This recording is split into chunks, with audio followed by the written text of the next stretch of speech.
Pre-flop ranges, not single hands. In online poker games, you do not get paid for having a good hand pre-flop. You get paid for making higher expected value decisions repeatedly across thousands of hands while multi-tabling. That only happens when you stop thinking in terms of one exact holding and start thinking in terms of ranges. If you build your strategy around single hands, you will constantly overreact to boards, bet sizes, and aggression. When you build around ranges, your decisions become stable, logical, and much harder to exploit. What a range actually is. Your range is the set of hands you can show up with after you take an action. Open, call, 3-bet, 4-bet, limp, whatever. Each action defines a different distribution of hands. Villain also has a range, and in practice you are rarely trying to beat one hand. You are trying to win expected value against their whole distribution. That is the real game. Most leaks I see are not "you played king-queen suited wrong," they are "your calling range is a mess," or "your 3-bet range is too linear," or "you do not have enough strong hands in this line."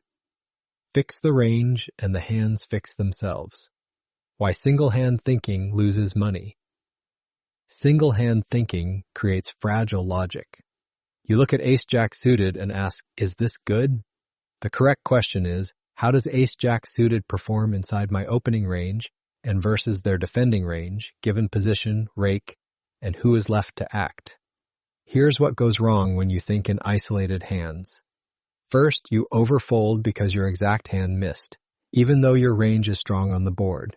Second, you overcall because your exact hand looks decent, even though your range is capped and theirs is not. Third, you size wrong because you are protecting one hand instead of targeting their whole range. Fourth, you get owned by good regulars who pressure the parts of your range that cannot continue. Relative strength is everything, and your hand's relative strength is defined by ranges, not vibes. Ranges create range. Advantage and nut advantage. Pre-flop ranges determine who has the structural edge on most flops. Two concepts matter immediately. First, range advantage, who has more total equity across all hands. Second, nut advantage, who has more of the very best hands, meaning the hands that can bet big and stack off. Example, button opens and big blind calls. On many flops, button has the stronger overall distribution because button has more strong broadways, more overpairs, and more top pair top kicker combos. Big blind has more junk, more weak pairs, and more hands that connected but cannot face heavy pressure. That is why a competent button can c-bet frequently in single raised pots. Not because I have 2 overcards, but because my range is ahead and I can represent value combos that big blind just does not have at enough frequency. The expected value mechanic, equity plus realization. Pre-flop decisions are not only about raw equity, they are about equity realization, which is your ability to convert your equity into money post-flop. Position is the biggest driver here. In position, you realize more. Out of position, you realize less. That is why hands that look similar in a vacuum play very differently in real pools. First, king-jack offsuit might have Ohei equity versus a button opening range, but it realizes terribly out of position in a raked environment. Second, 7-6 suited might have slightly less raw equity, but it realizes better because it can make strong draws and nutted hands that continue aggressively. Rake matters too, especially at small and mid-stakes online. Marginal calls that seem break even before rake become negative. Expected value fast. This is one reason passive set mining and weak peel downs get punished in modern games. Who is left to act changes everything. Most players misbuild ranges because they ignore who is left to act. In online pools, squeezing is common and isolation is fast. If you flat a raise with players behind, your calling range must survive a squeeze and still function post-flop. That means your early position flats should be tighter, more robust, and less dependent on flopping a miracle. Context dictates strategy, and the context includes every player still in the hand. Building pre-flop ranges the right way. You do not need a 400-page chart to be solid. You need a disciplined framework and consistency. First, start from position. Under the gun is tight. Button is wide. That is non-negotiable. Second, choose a default open size and stick to it so your range is not telegraphing hand strength. Third, define your response versus 3 bets. You need a 4-bet range and a call range, and both must have value hands and some bluffs. Fourth, make your calling ranges make sense. If a hand cannot continue versus pressure on enough boards, it is not a call, it is a fold. Fifth, separate strategy from ego. Folding a pretty hand is not tight, it is disciplined. Anti-hope. Poker rule. If your plan is call and see a flop, you are already behind. Your plan has to include how you will respond to C-bets, turns, and river pressure across common runouts. Hand scenario, the range lens. C-bet. Game, 100 NL online, 100 big blinds effective, 6 max, standard rake. Pre-flop. Hero's button with ace of hearts, queen of hearts. Hero opens 2.2 big blinds. Big blind calls. Flop. King of diamonds, 7 of clubs, 2 of spades. Big blind checks. Action. Hero bets. 1.33 big blinds around 30% pot. This is where single hand thinkers punt expected value. They look at ace queen suited and say, I missed. Then they check back and let big blind realize with hands like queen 7, 7-6, pocket eights, and random gut shots. Range thinkers see a different picture. Button has lots of king X over pairs like pocket aces and pocket queens and strong backdoor combinations. Big blind has some king X, but also a massive chunk of hands that are either second pair and worse, or total air that cannot continue versus a small bet.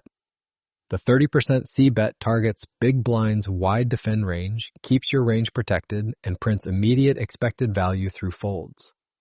When called, you still have 2 overcards plus backdoor potential, and you get to apply turn pressure on cards that favor your range, like an ace of spades, a queen of clubs, or even many jack of hearts and 10 of diamonds runouts. The point is not that ace-queen suited is special. The point is that your button opening range interacts with this flop better than big blind's call range, so a low-size C-bet is the default moneymaker. Common range mistakes I want you to stop making. First, calling too wide pre-flop and hoping to outplay post-flop, especially out of position in raked games.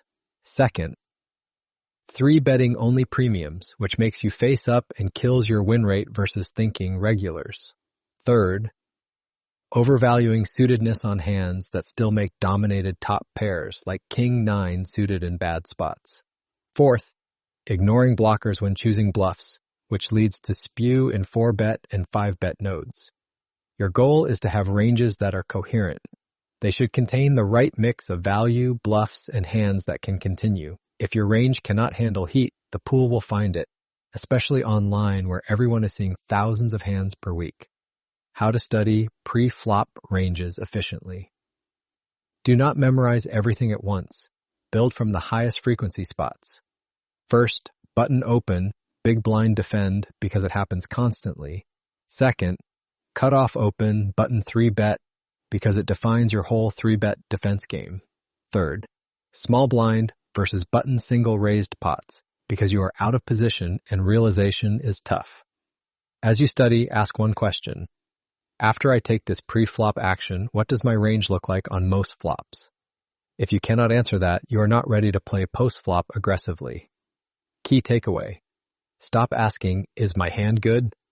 Start asking, how does my range perform versus their range given position, rake, and who is left to act? Pre-flop ranges are the blueprint for every post-flop decision.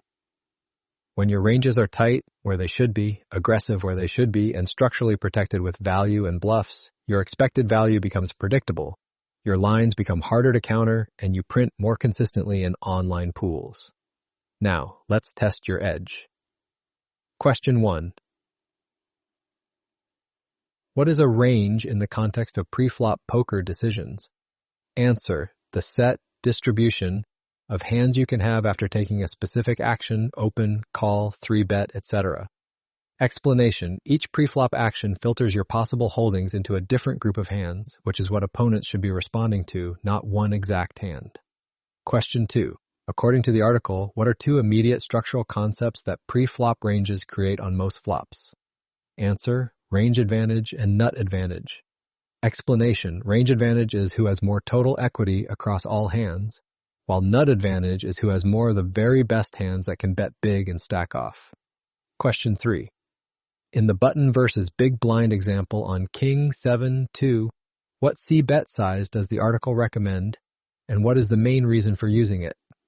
Answer: about 30% pot, because the button range interacts better with the flop and wins immediate expected value through folds versus big blind's wide defend range. Explanation: the bet targets the big blind's many weaker and air hands, keeps the better's range protected, and leverages the button's structural edge rather than the strength of one holding. Question 4. What is equity realization, and what does the article name as the biggest driver of it? Answer: your ability to convert equity into money post-flop. The biggest driver is position. Explanation: in position you realize more of your equity, while out of position you realize less, which changes which hands are profitable calls or opens in real games. Question 5. When building pre-flop calling ranges, what does the article say you should do with hands that cannot continue versus pressure on enough boards? Answer: fold them pre-flop instead of calling. Explanation: if a hand's plan is just call and see a flop and it can't withstand common post-flop pressure, it won't realize enough equity, especially in raked online games. Study hard, play smart. That's it for now. I'll see you in the next lesson.